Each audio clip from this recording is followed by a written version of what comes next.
Olá a todas as pessoas que nos assistem, sejam muito bem-vindos de volta ao nosso Papo Seguro, o nosso videocast, que é uma iniciativa do Programa Trabalho Seguro no TRT da 10ª Região. Eu me chamo João Otávio Frota, sou juiz do TRT da 10ª Região e gestor regional do Programa Trabalho Seguro no Distrito Federal e no Tocantins. Vou fazer inicialmente minha autodescrição. Eu sou um homem branco, de cabelos castanhos, hoje visto um terno de cor azul, uma camisa azul clara, uma gravata vermelha. Estamos sentados aqui num estúdio de gravação de videocasts, temos microfones às nossas frentes, os convidados aqui também. E pessoal, esse é o 5º episódio já de uma série de episódios que se propõe a tratar de temas relacionados à saúde e segurança no trabalho. Temas voltados à cultura prevencionista, à cultura de prevenção de acidentes e de adoecimentos das pessoas que trabalham. O que a gente quer com essa iniciativa, com essa série de episódios desse videocast, é promover uma conversa, uma comunicação mais simples, uma comunicação acessível, buscando atingir o maior número de pessoas possíveis sobre esse tema que é tão importante para todas as pessoas que trabalham. Hoje, o nosso tema é muito complexo e muito importante. É o tema da informalidade no trabalho e as consequências que a informalidade no trabalho pode gerar para a saúde e a segurança, para a proteção no meio ambiente de trabalho. Nós temos convivido com um aumento significativo de casos de informalidade no trabalho. Temos convivido com uma disseminação de uma cultura anti-CLT, uma cultura voltada à suposta maior liberdade nas relações de trabalho, supostamente maiores ganhos nas relações de trabalho, e eivadas de um mito de um certo autoempreendedorismo que muitas vezes se reflete, na verdade, em uma desproteção, na verdade, desmascara uma desproteção do trabalho das pessoas. E, portanto, gera consequências na saúde, na segurança, na prevenção de adoecimentos e acidentes. Mais do que, talvez, tentar saber qual é o melhor modelo de proteção de trabalho, talvez a maior ideia seja trazer aqui, para os que nos ouvem, um ponto de reflexão sobre o impacto que isso tem, que o avanço da informalidade no trabalho pode ter na saúde, na segurança e, portanto, na proteção do meio ambiente de trabalho. Portanto, o tema não é simples, mas é urgente e é muito importante. Hoje nós estamos, então, para tratar desse assunto, com convidados de peso aqui, amigos queridos, pessoas com quem eu já tive a oportunidade de trocar em outros ambientes institucionais, acadêmicos, que é um prazer muito grande tê-los aqui hoje. Estou aqui com Renata Dutra, que é professora da Faculdade de Direito da Universidade de Brasília, lugar onde também me formei. Aliás, a professora Renata foi da minha banca de monografia na graduação. É doutora e mestre em Direito pela Universidade de Brasília e coordenadora do grupo de pesquisa Trabalho, Interseccionalidades e Direitos, lá da Faculdade de Direito da UNB. E também com Rômulo Machado e Silva, que é formado em Química e é auditor fiscal do trabalho. Foi coordenador geral de normatização de programas, normatização e programas do Ministério do Trabalho, que é a área responsável por elaborar e revisar as normas regulamentadoras, as NRs sobre saúde e segurança no trabalho. E também já foi subsecretário de Inspeção do Trabalho e atualmente exerce as funções de auditor fiscal do trabalho aqui no Distrito Federal. Bom, antes da gente iniciar nossa conversa, quero agradecer logo, em princípio, a presença de vocês. Acho que vai ser uma conversa muito boa, proveitosa e importante. Então, antes da gente começar, de fato, com as nossas interações, eu queria que cada um pudesse dar uma mensagem inicial, falar um pouco, para que a gente, então, possa ir tocando a nossa conversa. Renata. Bom dia, João. Bom dia, Rômulo. Eu vou iniciar me autodescrevendo, né? Eu sou uma mulher branca, de cabelos de tamanho médio, castanhos escuros. Estou vestindo hoje aqui uma camisa de manga comprida, mesclada preta e branca. Uso óculos, né, de armação preta.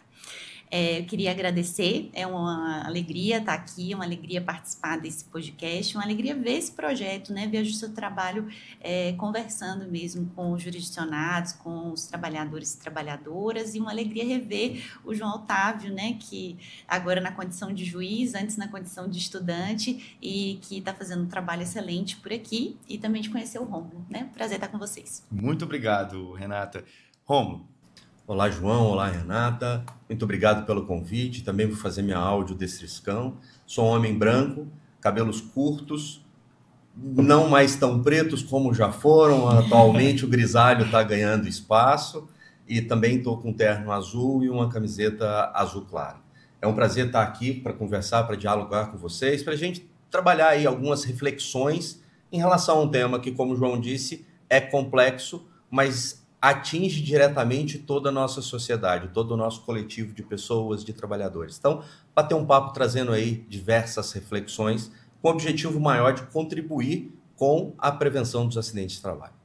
Muito bem. Indo direto ao ponto, eu acho, Renata, que a gente podia começar tentando chegar a estabilizar algumas expectativas conceituais aqui, né, sobre o que para que as pessoas que nos ouvem consigam compreender o que é trabalho informal. O que a gente pode chamar, quem são os trabalhadores informais, as trabalhadoras informais? Muito bom, acho que essa coisa conceitual nos ajuda, porque a informalidade ela sempre é definida por exclusão, né? A gente sabe o que é trabalho formal e o que não é trabalho formal é trabalho informal. Então é um conceito muito extraído da negação e pouco estudado em si, né? Principalmente no campo do direito.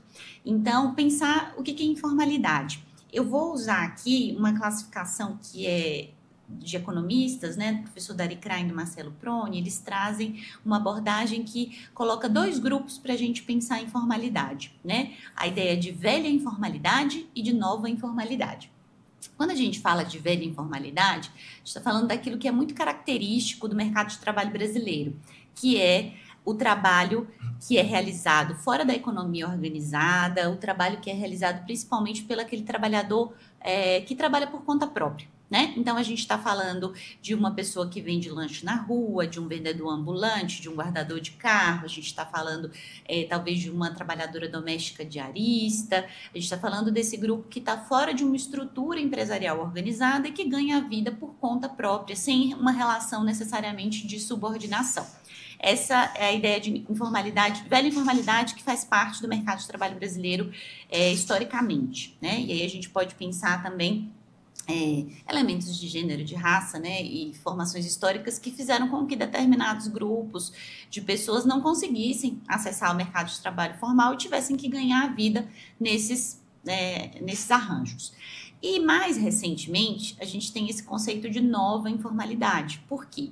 O que acontece? Com essa reestruturação produtiva que nós temos vivido, uma série de transformações no capitalismo e essa tendência, né, de precarização, de redução de custos, a gente começa a ver aparecer dentro da economia organizada trabalhadores que são inseridos nos processos produtivos sem o acesso a direitos, sem a devida formalização. Então aí a gente está falando o quê? De fraude mesmo, né? De burla à legislação trabalhista, de contratações fraudulentas que visam reduzir custos empresariais. Então daí a gente vai ter um trabalhador que ele é subordinado, que ele está inserido sim dentro de uma relação na economia organizada, mas a eles são sonegadas esses registros formais e, portanto, a porta de acesso a esses direitos trabalhistas e previdenciários. Então, a gente tem um bloco muito heterogêneo de trabalhadores, né? Muito misturado, tem grupos que são muito diferentes entre si, compondo esse conjunto da informalidade. O que é importante saber?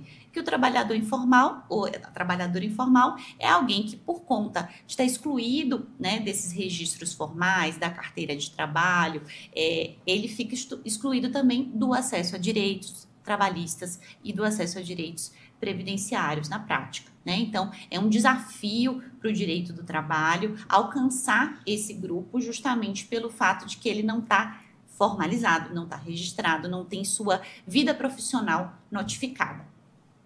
Pois é, a gente ouve, eu falei no início do nosso programa, parece que ou pelo menos a gente escuta na mídia, a gente escuta na mídia, mas também escuta nos corredores, a gente escuta nos lugares onde a gente frequenta,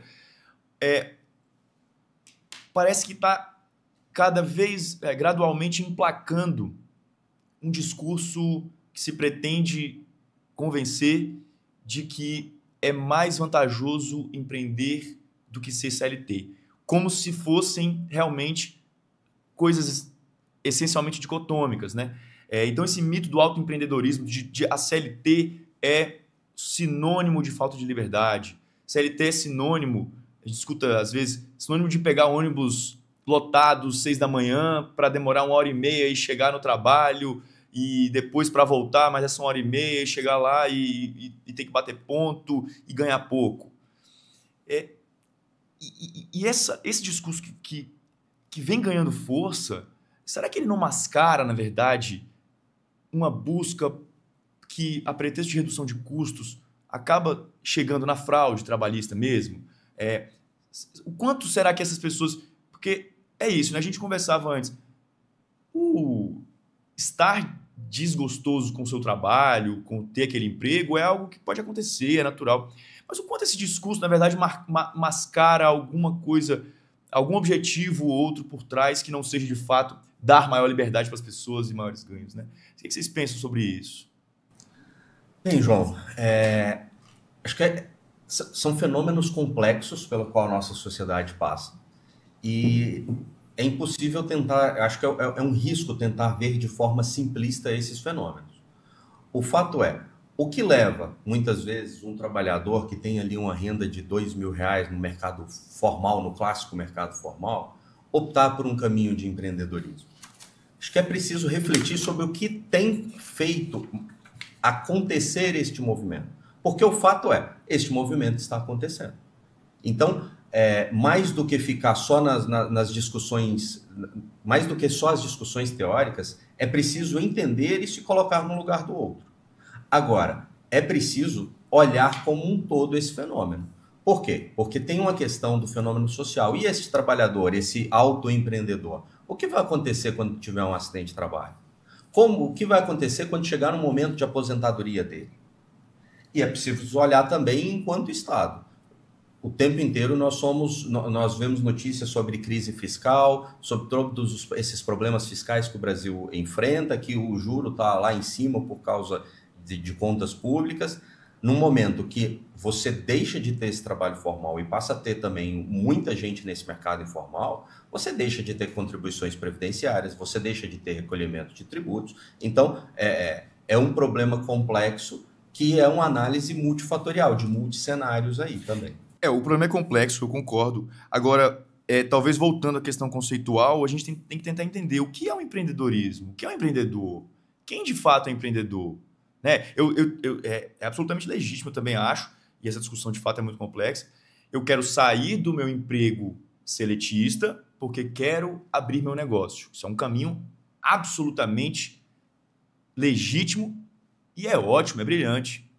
Mas o quanto as pessoas estão sendo convencidas de que, na verdade, elas têm que passar a ser empreendedoras para, na verdade, prestar os mesmos serviços que elas prestavam enquanto empregadas. Esse é o ponto, talvez. Talvez seja interessante a gente entender o que são essas insatisfações, né? O que move as pessoas quando elas falam que elas não querem estar numa experiência de CLT e que elas querem estar numa experiência de empreendedorismo, né? Quando eu escuto isso, eu vejo muito a insatisfação com a qualidade de determinados empregos, muitas vezes também com um excesso de autoritarismo no exercício do poder patronal, que faz o trabalhador ter uma resposta de insatisfação com essa subordinação, uma subordinação que é exercida com autoritarismo, com assédio, né? Às vezes até com violência. Então, eu escuto isso. Porque quando a pessoa reclama do emprego e pensa numa experiência que ela reputa ser uma experiência de liberdade, né?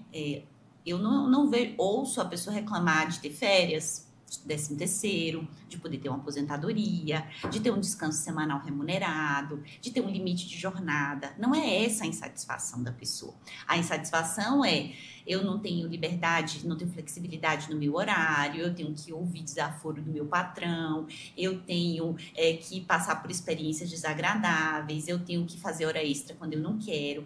E isso também faz parte dessa experiência do trabalho, mas Claro. isso não é a CLT que está proporcionando. Talvez isso seja um uso equivocado da CLT pelo empregador, né? Ou então a gente esteja falando de empregos de uma qualidade ruim, né? Se a gente está falando de um trabalhador que tem uma remuneração alta, que tem uma jornada de trabalho compatível com sua qualidade de vida, que tem seus direitos assegurados, dificilmente ele vai entender que é a CLT que está causando essas vantagens, né? Mas quando a gente vê o trabalhador com um emprego precário, com um salário ruim, com uma experiência de trabalho com condições adversas, estão tentando vincular isso à existência de uma regulação da CLT. Então, acho que a gente tem que entender o que é insatisfação. É com o emprego ruim ou com o fato de haver o emprego?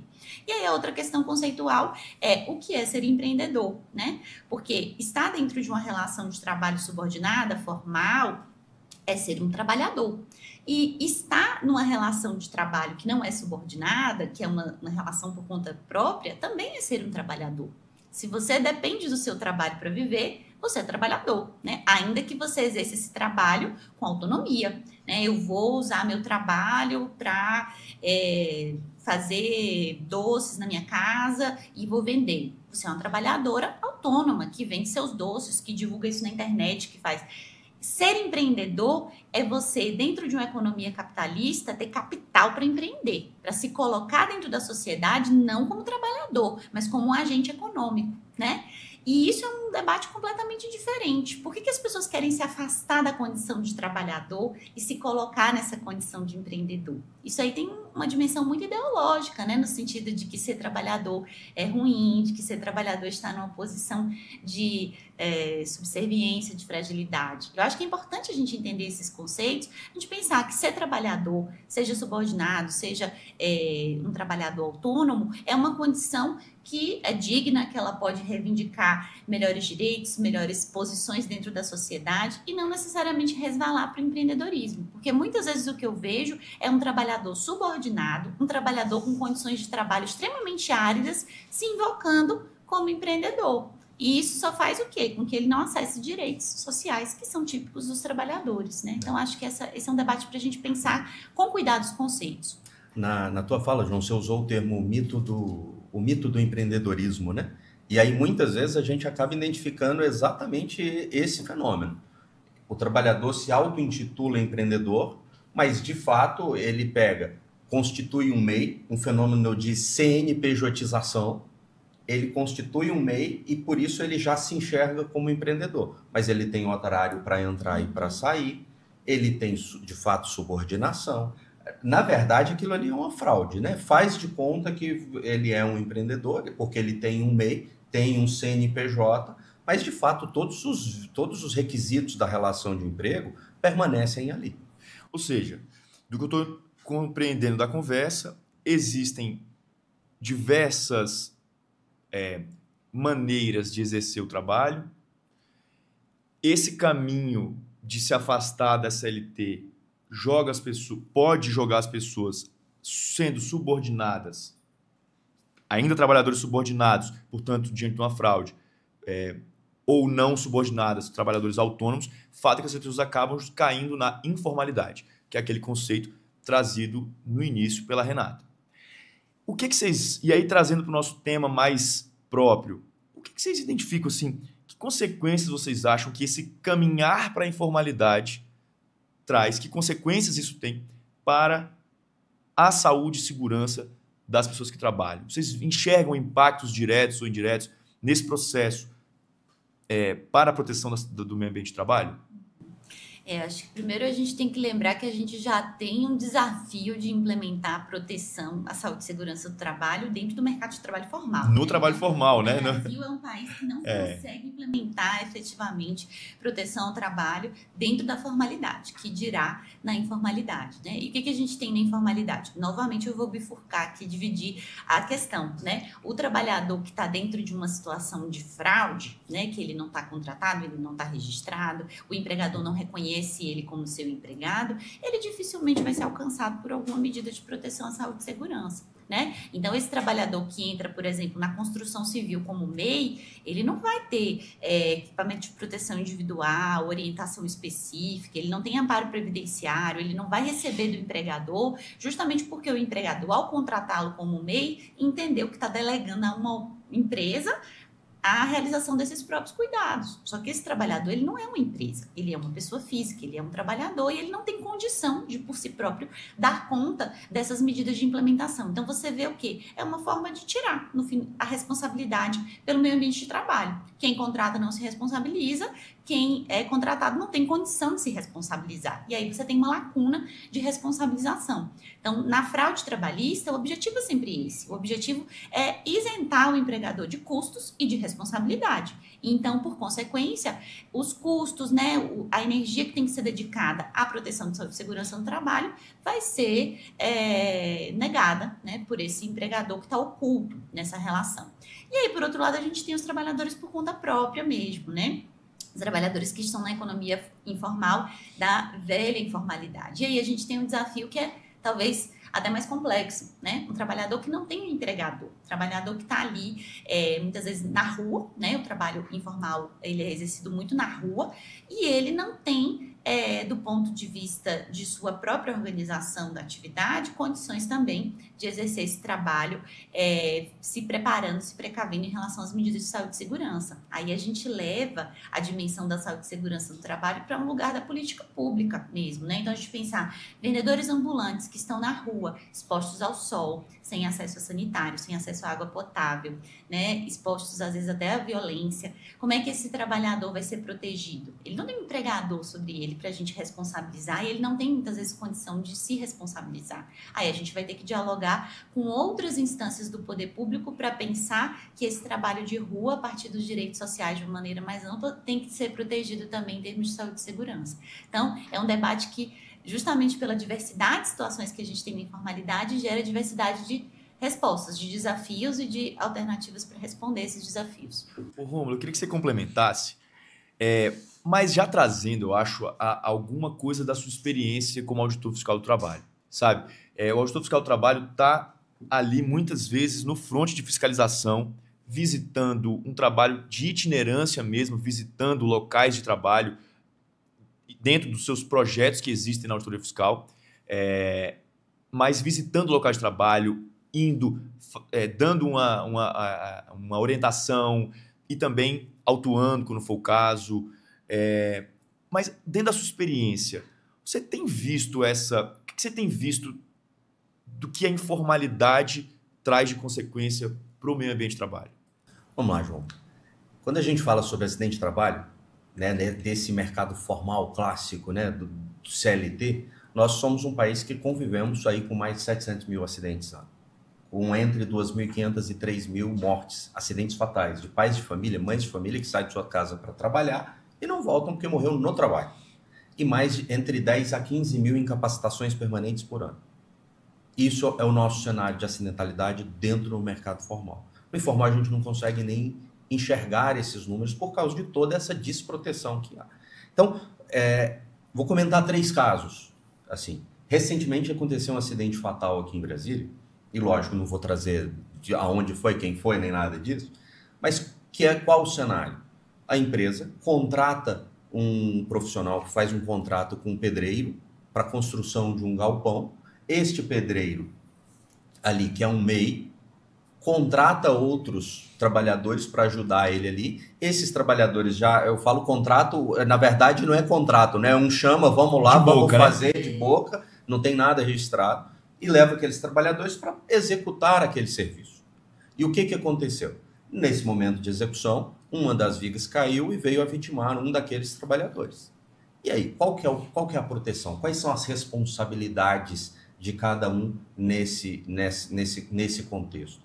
O que a família daquele trabalhador vai receber alguma indenização? Não vai? Como ficam as questões de proteção desse trabalhador que veio a ser vitimado? Né? Uma outra situação... Deixa eu só te interromper antes de você ir para a próxima. Isso sem contar a forma, a ergonomia do trabalho daquelas pessoas que trabalhavam e que muitas vezes podem ter gerado ou contribuído para gerar algum adoecimento ortopédico, o que quer que seja, das pessoas que estavam trabalhando ali. Sem dúvida nenhuma. Um morreu. E os outros que também trabalharam sem saúde, sem condições mínimas de saúde e segurança do trabalho, né? Com certeza. Quando a gente vê essa organização, esse tipo de estruturação do trabalho, não tenha dúvida. Ali não era observado nada em termos de programas de segurança do trabalho, de gestão de risco ocupacional.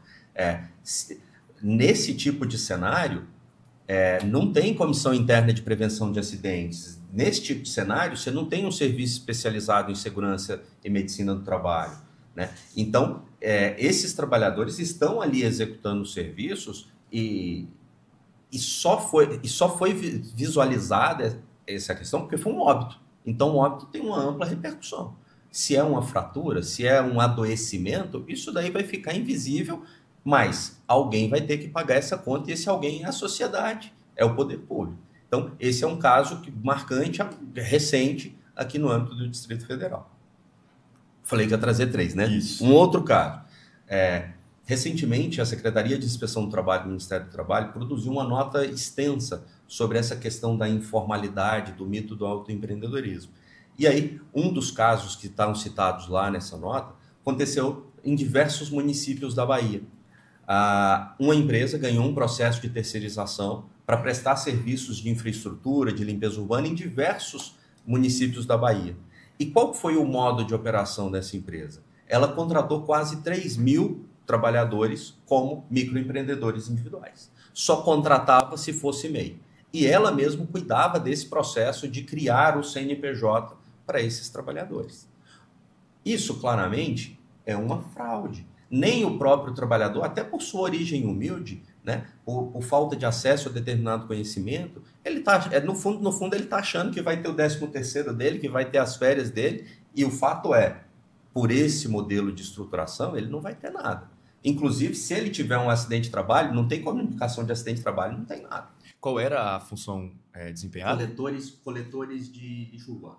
Coletores de lixo urbano. Trabalhadores da coleta seletiva. Quase 3 mil trabalhadores em diversos municípios da Bahia. Quase 3 mil empreendedores. Quase 3 mil empreendedores. Entre aspas. Perfeito. Microempreendedores individuais coletando lixo para servir à atividade econômica daquela empresa.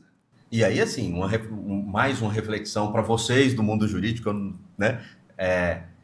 A lei da terceirização fala em empresas de prestação de serviço.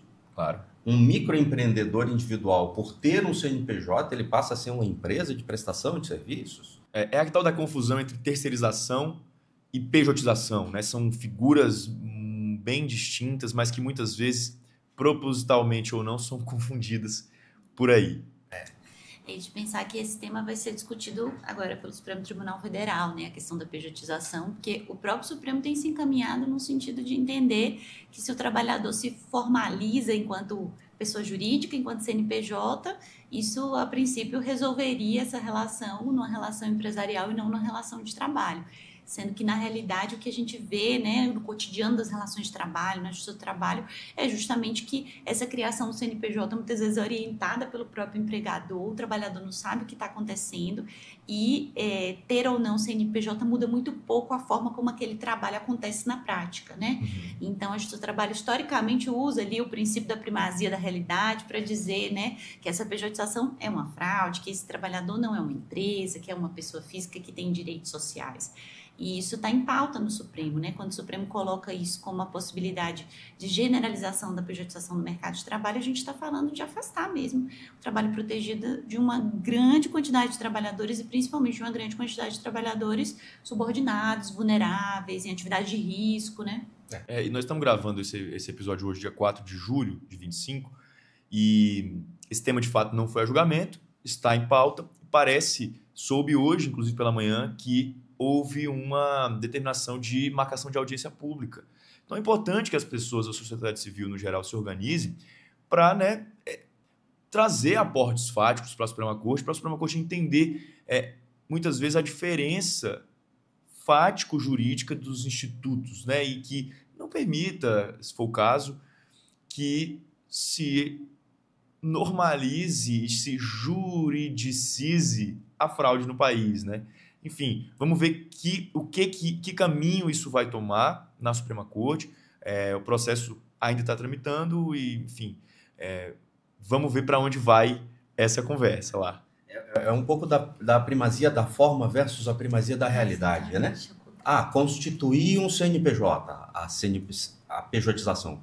E aí, não vale nada? E como enfrentar essa realidade? Né? É muito difícil, é muito complexo. E isso, assim, acaba afetando, inclusive, o setor empresarial. Porque, por exemplo, esse exemplo que eu trouxe, esta empresa que ganhou esse processo de licitação, ela tem um custo. Ela sabia o que ela ia fazer, que era contratar todo mundo como PJ. Se uma outra empresa participou dessa concorrência, entendendo que ia contratar empregados seletistas, como deveria ser para o caso, como que elas vão concorrer em igualdade de condições? Então, gera até um desequilíbrio em termos de concorrência, né? Claro. E sendo uma relação com a administração pública, né? Aí um desequilíbrio na licitação, no papel do Estado depois, diante dessa fraude, né? Ele como beneficiário desse trabalho. Há um prejuízo concorrencial muito claro, assim. Empresas que se propõem a cumprir a legislação trabalhista ficam para trás na concorrência pública. Isso, assim, ou seja, a empresa que ganhou é a empresa que se propôs a cometer fraude. Isso tem que ser colocado aos olhos. Enfim, mas não é o caso de tratar desse caso concreto dessa empresa, mas casos como esse acontecem, né? Sim. Aqui nós estamos trazendo, estou pensando alguns exemplos, mas isso é a realidade do dia a dia que a Inspeção do Trabalho no Brasil inteiro encontra, né? Eu tinha falado que ia trazer... O terceiro, a gente está ansioso pelo terceiro. O terceiro, a gente aqui no âmbito da superintendência, a gente tem conduzido um processo de fiscalização nas atividades de limpeza urbana e manejo de resíduos sólidos. E, fora o trabalho dos coletores e varredores, que todos nós, que a sociedade enxerga, todo esse resíduo, né, todo o nosso lixo, ele é levado para um determinado local e tem todo um trabalho de separação ali, que é feito por cooperativas. E aí, cooperativa regularmente instituída, credenciada pelo LCLU. E aí, aqui é mais a título de reflexão. Esses cooperados, eu conversei com a senhora cooperada, que está ali na cooperativa há 20 anos, e ela fala, não, nós não temos uma semana de descanso, de nada. Porque se eu ficar uma semana sem vir trabalhar aqui, eu não vou ganhar nada. É o tal do empreendedorismo. Aí a responsabilidade é toda transferida para aquele trabalhador, né? Então, ela está ali 20 anos. Ficou doente, ou vai, ou se ficar em casa, meu amigo, tá muito ruim, beleza, não vai ganhar nada. É bom que você usou na mesma frase a palavra empreendedorismo e trabalhador. É o tal do empreendedorismo. Se aquele trabalhador não for trabalhar, ele não ganha nada. Ele não ganha nada. Na verdade, é um trabalhador. Então, isso dentro de uma cooperativa. E aí, assim, a título de reflexão, né? Que é o que a gente tem visto acontecendo. E aí a gente pode trabalhar com diversos exemplos. Eu conversava com Renata mais cedo. Antes, esse fenômeno da pejotização do MEI geralmente era com salários mais elevados, né? Hoje isso está disseminado. Tem casos de pet shop que contratam ali as pessoas para dar banho como MEI. Tem casos de empregado doméstico como MEI. Então... Mesmo, é impressionante. Agora, você acha que dentro da fiscalização do trabalho, você tem dados, como dizer, de alguma forma, ou ainda que um feeling, de que as empresas que tratam de maneira correta os padrões mínimos e sempre mínimos de saúde e segurança no trabalho tem menos casos de acidentalidade e de adoecimento? Você acha que o trabalho formal e, sobretudo, as empresas que cumprem corretamente, elas oferecem menos risco e geram menores gaps de adoecimento e acidentalidade? João, aí a gente fala de percepção. Isso. Eu, particularmente, gosto quando nós temos números para mostrar, para provar. Infelizmente, a gente não tem esses números, mas tem um pouco de percepção. A percepção. Empresas que gerenciam de forma melhor os riscos ocupacionais, elas têm até uma maior retenção desses trabalhadores. Muitos setores reclamam da dificuldade de contratação de mão de obra. Mas se você tem um meio ambiente de trabalho que é caótico, que é assediador, que seu colega de trabalho, você vivencia e vê o seu colega de trabalho adoecendo, a primeira oportunidade que você vê, você vai sair dali. Então, apesar de não ter dados, de não ter números, O setor elétrico tem alguns estudos mais estruturados que eu acho bem interessantes. Tem alguns estudos do setor elétrico, especificamente, que mostram que 83% dos acidentes fatais acabam acontecendo com trabalhadores terceirizados. E aqui eu não estou trazendo essa fala para falar contra a terceirização, não. Terceirização está instituída, está em lei, a questão é observar os regramentos e o que está disposto em lei. No setor elétrico, quando a gente fala em terceirização, e aí nós não estamos falando de formalidade, nem daquela formalidade mais rasa, nós estamos falando de terceirização. No setor elétrico, 83% das fatalidades com funcionários terceirizados. Se a gente extrapolar isso, qual que é a percepção?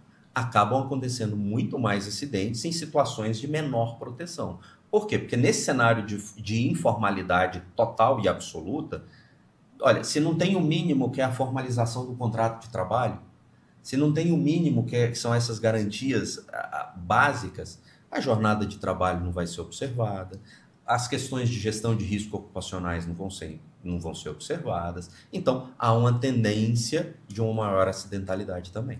Como, se você me permite, quando a gente fala de informalidade hoje, por exemplo, a gente está falando desse conjunto enorme de trabalhadores uberizados, né? Trabalhadores em plataformas, então entregadores de aplicativo, motoristas de aplicativo, e esse grupo tem chamado a atenção pelo adoecimento e pela acidentalidade, né? Principalmente o pessoal que trabalha com moto e com bicicleta, os acidentes de trânsito e o número de traumas que são levados para o SUS, para o Sistema Único de Saúde, em razão de acidentes de trânsito que levam a traumas entre esses trabalhadores, cresceu enormemente, né? Tem alguns estudos sobre isso, eu não tenho um número aqui agora, mas a gente tem visto uma elevação significativa do número de acidentes envolvendo motoristas e entregadores, né? Então, esse grupo é o grupo hoje considerado de trabalhadores informais, né? Justamente porque eles estão na economia organizada, mas eles não têm o reconhecimento de um vínculo empregatício. Estão à margem de qualquer direito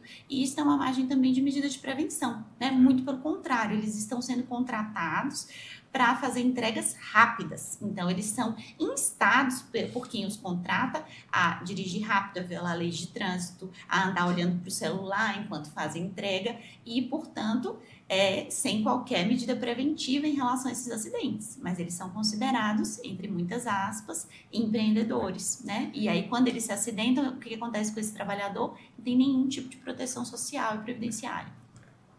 É isso que eu ia colocar, não tem proteção trabalhista, e assim, tem a discussão sobre a discussão trabalhista, mas especialmente também não tem proteção previdenciária nenhuma.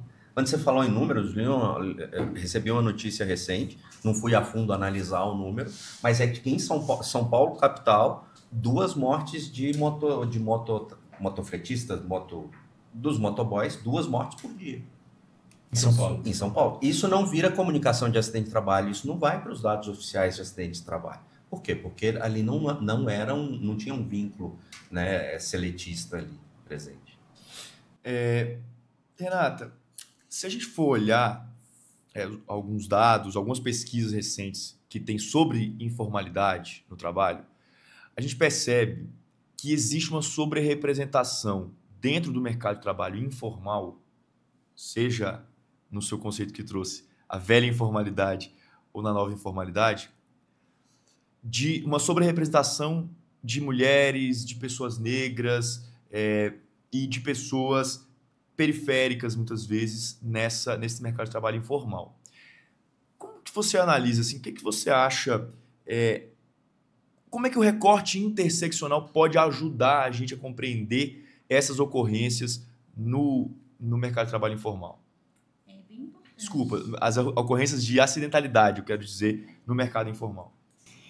O mercado de trabalho informal, ele tem essa marca, né, de gênero e raça. Então, quando a gente vai olhar para os números do trabalho formal, a presença dentro da formalidade de homens brancos, ele é muito maior, né, do que de mulheres, principalmente de mulheres negras, e na informalidade a gente tem essa sobre-representação, tanto de pessoas negras e principalmente de mulheres negras, né? Por que isso acontece? Aí a gente vai ter uma série de fatores históricos que vão determinar que as ocupações que foram permitidas, né, que foram exercidas por mulheres, por pessoas negras historicamente, foram ocupações que seletivamente a gente não optou por não regulamentar de maneira protetiva, né? Eu sempre uso esse dado para lembrar, quando a CLT foi criada ali em 1943, ela alcançava menos de 40% da população e se voltava principalmente para uma população industrial, urbana, masculina e branca, né? E aos poucos a gente foi tendo um avanço dessa regulação protetiva para outros grupos sociais, mas sempre de uma maneira mais tímida, mais incipiente.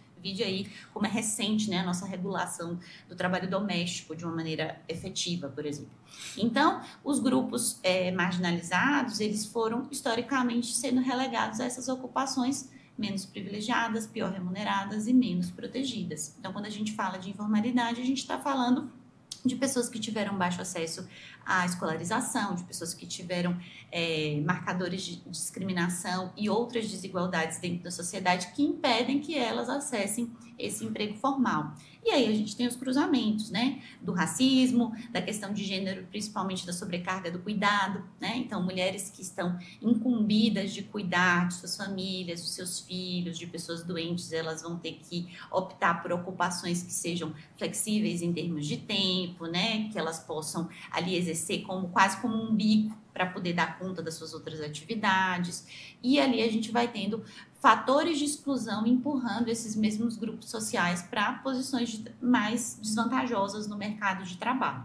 E aí, consequentemente, é nesses grupos sociais que a gente vai ter a ocorrência de maiores riscos ocupacionais, né? Então, o trabalho doméstico é muito representativo disso, né? As mulheres negras exercem prioritariamente o trabalho doméstico no nosso país e a gente tem ali o trabalho realizado no ambiente privado, intenso, a fiscalização do trabalho na maior parte das vezes e em que se tem contato com uma série de riscos que são enfrentados sem nenhum tipo de medida preventiva, né? Os trabalhadores e as trabalhadoras da rua, por exemplo, também ficam expostos a todo tipo de violação. Recentemente, o TST fez uma oficina sobre o trabalho dos vendedores ambulantes, né? E a gente teve a oportunidade de dialogar com trabalhadoras do MUCA, né? Um movimento no Rio de Janeiro de trabalhadoras ambulantes. Então, são mulheres que estão na rua com a barraquinha ali vendendo mercadoria, que elas muitas vezes sofrem violência da própria representação estatal, né, quando vai fiscalizar essas mercadorias, ficam expostos ao sol, tem mais ocorrência de câncer de pele,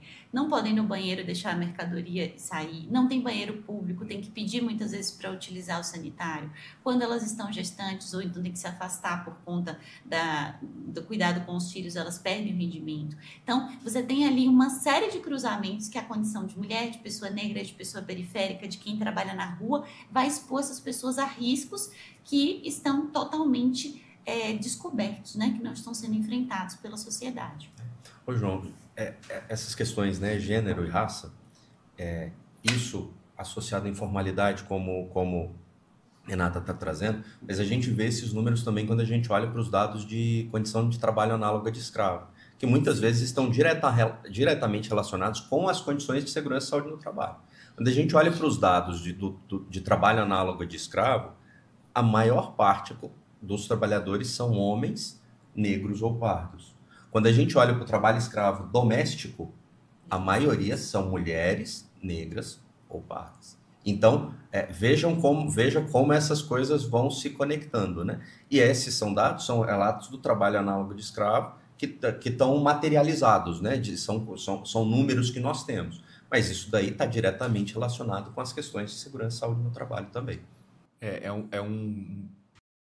Além de toda uma exposição social a que as pessoas já se submetem, elas ainda estão submetidas a piores condições no trabalho e, inclusive, em termos de acidentalidade. Ou seja, estão submetidas a maiores riscos à sua vida mesmo, à sua segurança, à sua integridade física, por estarem trabalhando, né? Isso é um recorte que precisa ser trazido e, em termos de políticas públicas, é preciso sempre voltar os olhos para isso.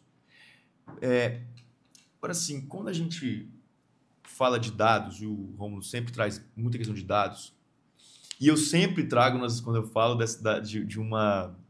de uma ferramenta de dados que é muito interessante, que é uma plataforma feita, dados extraídos pela OIT e pelo Ministério Público do Trabalho. Me fugiu o nome da... Smart Lab, isso. Tô com outro nome na cabeça. Essa ferramenta do Smart Lab traz números muito interessantes num recorte temporal de 10 anos sobre acidente de trabalho e doenças no trabalho. E eles até tentam estimar, de alguma forma, a subnotificação. Mas eu acho que até a subnotificação estimada lá não leva em consideração propriamente, é uma estimativa estatística, mas não leva em consideração propriamente a informalidade. Talvez leve, inclusive, a subnotificação do trabalho formal, que existe. Mas quando vai para o trabalho informal, a subnotificação de casos de acidente de trabalho e doenças ocupacionais é altíssima. Isso significa que nós geramos, inclusive, uma dificuldade para que, em termos de políticas públicas, de política legislativa e de política judicial, se trate do tema. Porque desconhecer a estatística da coisa dificulta muito, né? Como vocês enxergam as dificuldades de enfrentamento de políticas públicas, de fiscalização, em face dessa dificuldade de dados sobre acidentes de trabalho e doenças ocupacionais no trabalho informal? Ele tinha que terminar com uma pergunta difícil, muito difícil. Né? Não, senão não trazia vocês, convidados tão especialistas, não traria vocês para conversar sobre isso. Aí eu mesmo podia falar, que não sei nada do assunto, eu podia falar, mas como eu trouxe pessoas gabaritadas, eu preciso perguntar coisas difíceis. É muito difícil olhar a política pública como um todo. Política pública que tem restrições próprias de mão de obra, por exemplo, falando em termos de auditoria fiscal do trabalho, são poucos auditores. Nós temos dificuldades de enfrentar, de cumprir com a nossa missão institucional, mesmo no mercado formal. Então, esse mercado informal fica, de fato, muito inviabilizado, né? Num período que eu fui subsecretário de Inspeção do Trabalho, nós chegamos a construir fichas de segurança e saúde no trabalho para microempreendedores individuais. Isso está disponível no site da Secretaria de Inspeção do Trabalho. Tem fichas para todas as categorias, para todas as profissões que podem ser microempreendedores individuais. Olha que interessante, só antes de cortar, eu achei muito interessante porque, assim, o ideal é que não haja, na verdade, a fraude por meio da utilização do MEI. Mas sendo o MEI uma realidade, as pessoas precisam ser protegidas de alguma forma. Olha como é complexo. O ideal é que não se fraude a legislação, permitindo que pessoas que, na verdade, são trabalhadores subordinados constituam o MEI. Mas se a fraude acontecer, elas constituírem, que elas estejam protegidas, né? Eu não sei se é bem isso que você chegar, mas eu vejo uma complexidade enorme nisso, porque no fim do dia estamos tratando de proteger vida, de proteger, por mais que ela esteja submetida a uma situação de fraude. Enfim, é muito difícil, porque você também institucionaliza a fraude, né? Você dá um viés institucional a algo que, na verdade, está à margem. Então, enfim, realmente a pergunta é muito difícil. Só complementando. É porque tem o MEI legal. Ninguém está falando contra o MEI legal. Olha, tem a pessoa do pipoqueiro. Não, claro. Verdade. O MEI legal. O autônomo mesmo, a vendedora de doce, que a Renata falava. Você vai ter um serviço de coleta pública de lixo urbano, você tem horário para entrar e para sair, você tem chefe, você tem tudo isso, e aí ali é um MEI. Aí não, aí a gente foi para fraude. Então, mas o fato em termos de proteção, de segurança e saúde no trabalho, João, o que eu vejo, qual que é a reflexão que eu trago? É importante para o poder público pensar em estratégias diferenciadas para setores e portes diferenciados.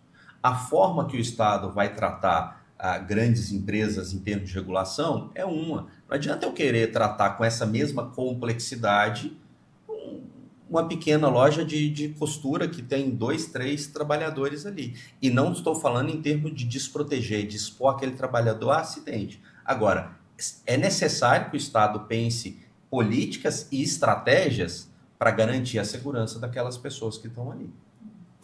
Eu acho que é interessante a gente pensar também numa responsabilização que seja cada vez mais assertiva, né? No sentido de que o empregador é responsável pelo meio ambiente de trabalho, sem etiqueta. Então, dentro daquele ambiente de trabalho, se tem estagiário, MEI, PJ, o que for, essa responsabilidade é do titular daquela unidade produtiva e essa responsabilidade não pode ser etiquetada, né? Ela tem que estar alcançando todas as pessoas que circulam naquele ambiente, independentemente da forma de contratação. Acho que essa assertividade tem que ser feita, né, na nossa perspectiva de afirmar direito a um ambiente de trabalho seguro.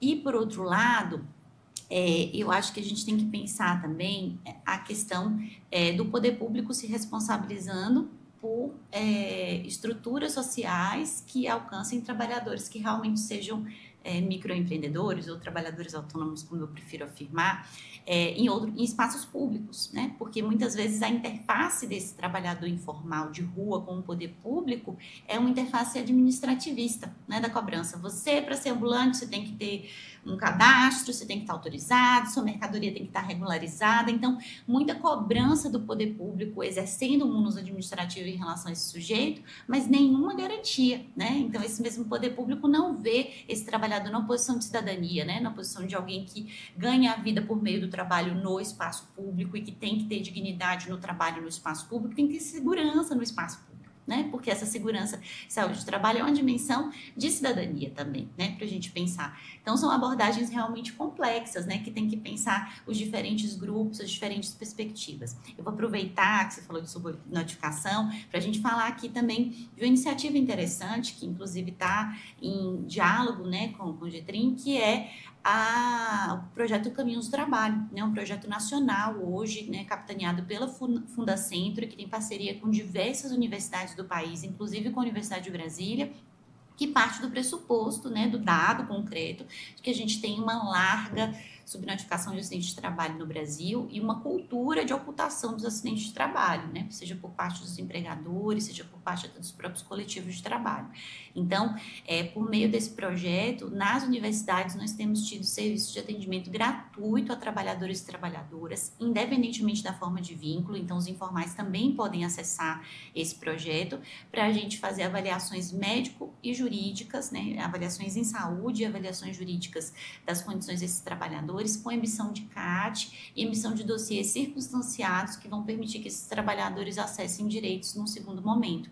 Então, tá aí uma política pública, né, que ainda é um trabalho incipiente, de formiguinha, mas que pode dar acesso a uma notificação que gera um dado e que gera a possibilidade de pensar políticas num segundo momento. Muito bom. Eu acho esse projeto fantástico, eu já conhecia, acho que é uma iniciativa essencial, necessária, e quero dizer que o GETRIM não apenas está de portas abertas, mas está, na verdade, querendo ir atrás e trazer vocês para dialogar junto com o tribunal, com os outros parceiros, inclusive a Auditoria Fiscal do Trabalho, que já é parceira do GETRIM, mas projetos como esse precisam unir esforços. Eu acho que quanto mais a gente conseguir congregar pessoas e projetos, na verdade, a ideia nem é congregar pessoas, é congregar instituições e projetos que estejam realmente voltados a fazer diferença no dia a dia e entregar, de fato, para a sociedade alguma coisa relacionada à saúde e segurança do trabalho para cuidar dessa chaga social que é a acidentalidade no trabalho e adoecimento no trabalho no nosso país, né? Você ia falar? Ah, tá. Eu queria, na verdade, mais difícil do que essa pergunta anterior é a tentativa de que a gente aqui, então, encaminhando para o final, tenha possa fazer alguma fala conclusiva. Porque, na verdade, diferente dos outros episódios, dos outros temas, que existe muita definição a respeito, eu acho que esse tema ele tem muita indefinição a respeito. E é muito difícil concluir alguma coisa sobre temas que são muito indefinidos. Espinhosos, polêmicos, complexos, mas acho que eu queria abrir para vocês, então, para concluir, dar uma mensagem final a respeito do tema, a respeito da nossa conversa, para que a gente possa, os nossos ouvintes, as pessoas que nos assistem, possam refletir, ter na cabeça das pessoas um ponto maior de reflexão. Rômulo.